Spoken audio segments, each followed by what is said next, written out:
이번 시간에는 이제 우리가 발해를 이어서 배우게 되는데 그 중에서도 발해의 대외 교류에 대해서 우리가 한번 살펴보도록 할게요. 발해 역시 신라와 마찬가지로 이제 주변에 있는 여러 나라들과 교류를 하게 돼요. 그 중에서도 신라도 그 당시 동아시아에서 가장 발전된 문화를 가지고 있던 당과 가장 활발하게 교류를 하였고, 발해 역시 마찬가지가 되는 거예요. 발해 역시 당이라고 하는 중국의 그 당시 가장 발달된 나라였던 당나라와 가장 활발하게 교류를 하게 되는 거죠. 어떤 왕 때부터 우리가 가장 활발하게 교류를 하게 됐다? 우리가 앞에서 배웠었잖아요. 발해는 무왕 때는 당과 신라와는 적대 관계를 맺고 있었는데, 어떤 왕 때? 문왕 때부터 당나라와 교류를 활발하게 실시하게 된다는 거예요. 당나라와. 그래서 문왕 때부터 당과 활발하게 교류를 하다 보니까 발해 사람들이 많이 당나라로 건너가게 되고, 그러면서 그곳에 자리를 또 잡게 되는 거죠. 우리가 그래서 신라에서는 신라 사람들이 많이 당나라랑 교류를 하고 당나라로 건너가다 보니까 신라 사람들이 정착하고 자리 잡은 마을인 신라방이라고 하는 것이 있다라고 했었죠. 신라방이라고 하는 것이. 발해 역시 마찬가지로 이제 발해 사람들이 머무르는 곳이 생기게 되는 거예요. 그게 바로 이제 발해관이라고 하는 거예요. 발해관.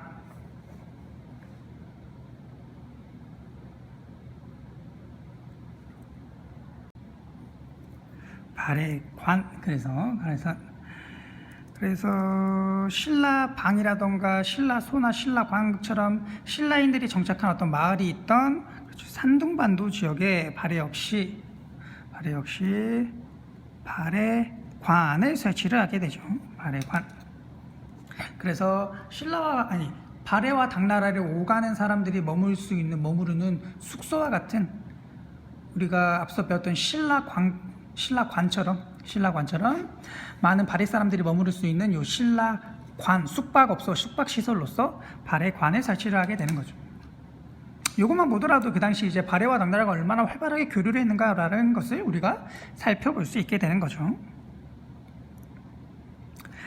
또한 당나라의 발해는 많은 유학생들도 보내고 많은 승려들도 보내면서 유교, 불교 이러한 많은 학문들, 종교들을 받아들이려고 하는 거예요. 그 중에서도 이제 유학생들이 많이 파견이 이루어지고, 이러한 유학생들은 당의 빈공과라고 하는 곳에, 우리가 이것도 앞에서 배웠었던 거죠. 당나라에서 실시했던 이제 외국인들을 대상으로 관리를 뽑는 과거 시험인 빈공과, 여기에 이제 당나라 발해 유학생들도 많이 합격을 하면서 그 당시 발해의 어떤 유학의 수준, 그리고 당나라와 발해 사이의 어떤 활발한 교류의 모습, 이런 것들을 또 보아주게 되는 거죠.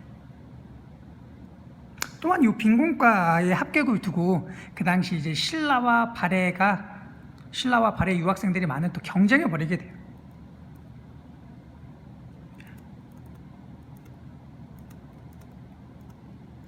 아무래도 또 지고 싶지 않으니까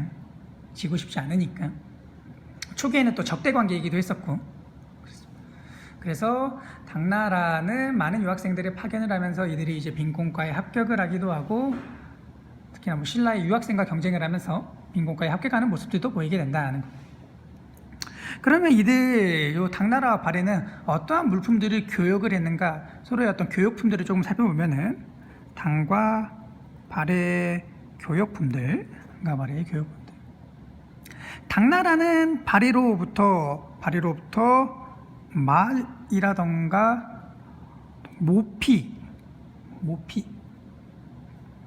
모피의 가죽, 그 다음에 인삼과 같은 것들을 이제 받아들이게 되는 거죠.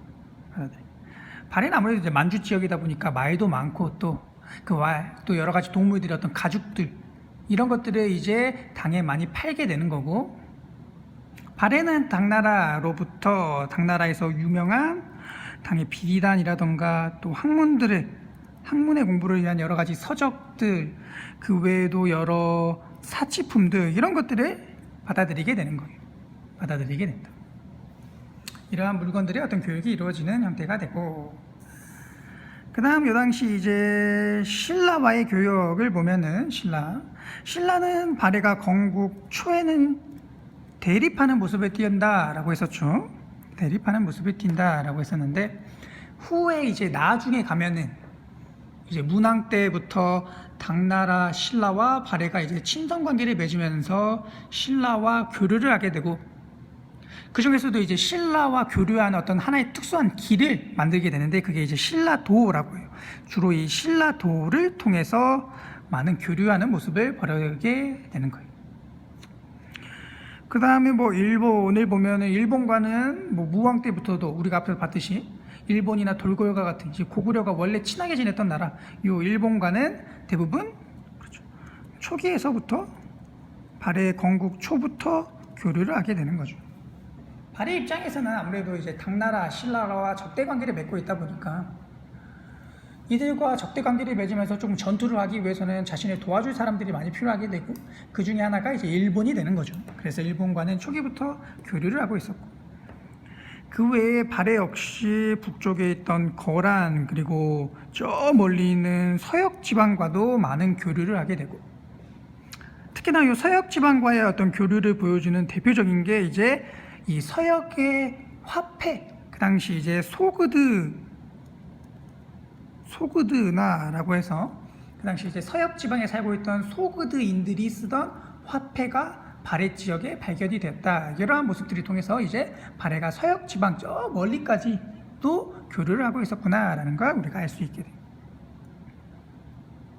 그래서 발해는 당나라나 신라, 일본, 거란, 서역과 같은 주변에 있는 여러 일본과 같은 주변에 있는 나라들뿐만 아니라 서역 지방까지, 굉장히 먼 지방까지 굉장히 활발한 대외 교류를 보여줬다라는 거예요.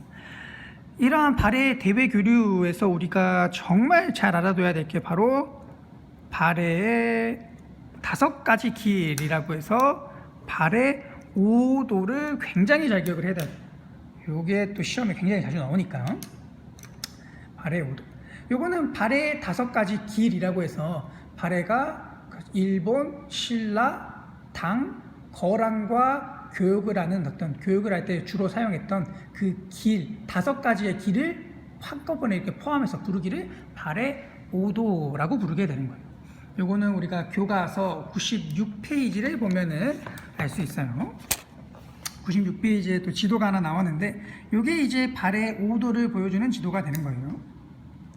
발해 5도를 보여주는 지도. 여기 보면은 이렇게 일본도라고 나와 있죠. 그래서 발해가 일본과 교류를 할 때 주로 활용을 했던 그 길을 일본도, 그 다음에 이렇게 신라도라고 해서 발해가 주로 신라와 교역을 할 때 활용했던 길을 신라도, 그 다음에 발해가 이제 주로 거란과 교류를 할 때 사용했던 거란도, 그 다음에 우리가 발해는 그 어떤 나라들보다도 당나라와 활발하게 교류를 한다라고 했었죠. 그래서 당나라는 특별히 2개의 길이 있는 거예요. 조공도와 영주도라고 하는 요렇게 가는, 그 다음에 요렇게 가는 요 2가지의 길을 통해서 발해가 당나라와 교류를 하고 있었다는 거예요. 그래서 이렇게 하나, 둘, 셋, 넷, 5 요렇게 해가지고 우리가 발해가 주변의 나라들과 교류하는 5가지의 길, 발해 5도라고 하는 거예요. 요 발해 5도는 시험에도 굉장히 자주 나오고, 요 지도도 특히나 굉장히 시험에서 자주 물어보는 문제니까 이 지도와 함께 발해 5도를 잘 기억을 해둬야 돼요. 그래서 거란, 당, 일본, 신라, 발해가 이렇게 4나라와 교류하는 길에 이 5가지, 4나라와 교류하는 5가지의 길을 발해 5도라고 불렀다. 그 중에서 이제 당과 가장 활발하게 교류했기 때문에 2가지의 길을 가지고 있다. 이러한 특징들 특히나 잘 기억을 해두고 있으면 좋을 것 같아요.